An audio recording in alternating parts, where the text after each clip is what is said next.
Okay, so we've got the frameworks and templates just to quickly run through with you for the yielding module, the revenue management, the pricing, the profitable pricing playbook. Let me get that straight. So the frameworks and templates, we're just going to run through and just give you an overview and a summary of them all now. Obviously you can download them off the portal and we really encourage you to do that.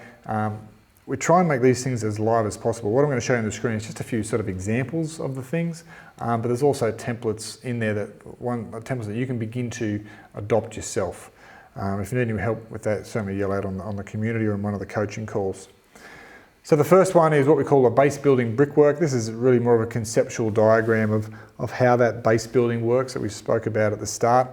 And here's an example of how, from a long way out, this hotel was building occupancy with discounted rates, and you can see how the rate changed throughout the time, and it actually got to a point where at one point for the last 7 days they were selling rooms at over $700, but they started at $444, reduced it down into the 300s, back up to the 400s and up to the 700, and you can see how that impacted.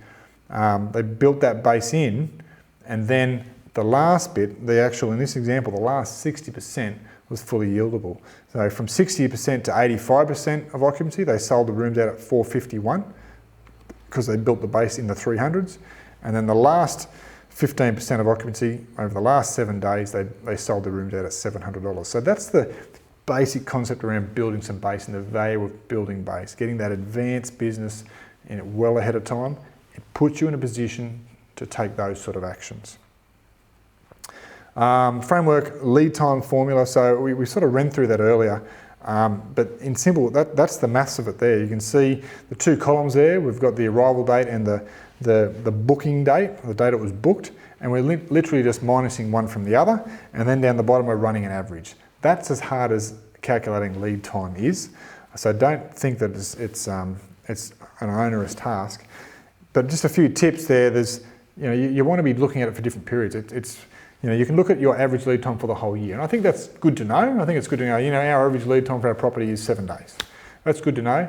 But when it comes to making some strategic decisions, you really want to know on a bit more of a granular basis. So we also think you should go through and look at it for each month. So each month you should always have your typical lead time, and that should be a discussion in your yield meetings. You'd be saying, oh, okay, the lead time that we experienced the last 3 years for this given month was 5. And so we've no reason to anticipate why that's going to change, so let's base all our decisions based upon a 5-day lead time for the next month. Similarly, you want to be looking at that rather than just on a month basis, sort of any seasonal peaks or troughs. So if there's a known period, maybe winter's quiet at your property, let's look at the lead time on that period there, because that'll actually help about when we should be putting offers into the marketplace or not. And also you can do this on a day of week scenario, not necessarily individual days, but maybe just break it up by midweek and weekends, and just knowing, maybe for the next month, what is our midweek lead time for the next month. So you can bucket, Sunday to Thursday, Sunday to Thursday, Sunday to Thursday, get all that data, calculate that lead time, and you know that, right, the lead time for our midweek business for March is maybe 7. On the weekends, it drops down to 3, so it's a later pickup. That's just a little bit of an example around lead time formula. Rate tiers, I showed you a very simple rate tiering system earlier just to get the concept through. This is a model that you can use, and you can, this is built into the platform with a couple of formulas in it. So basically we've got across the top there, you've got the different room types coming, and then below each room type, ignore the fact that they've got weird names and acronyms.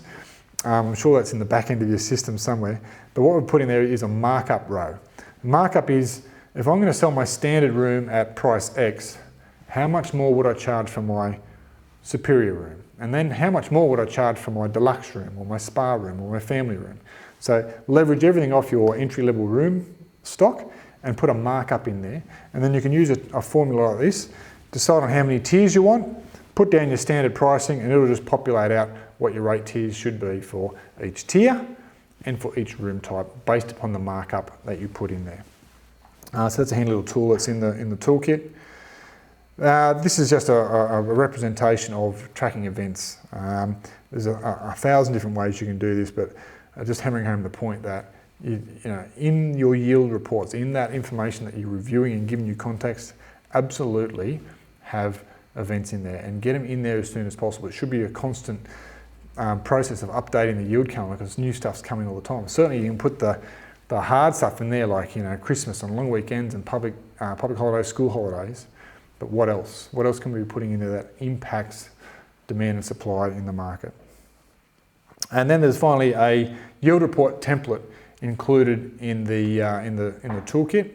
So this is something for you to have a crack at trying to get your data into it, or at least show you the back end, show you how we pull this data through from a simple data set into a graphical representation and an orderly presentation of information.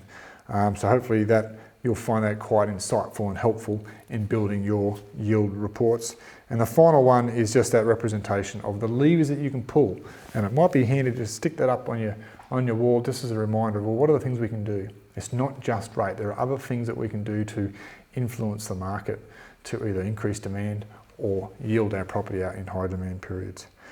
And that leaves us just with the strategy and action selection tool. So I encourage you to get into that and we'll run through that with you on the next video.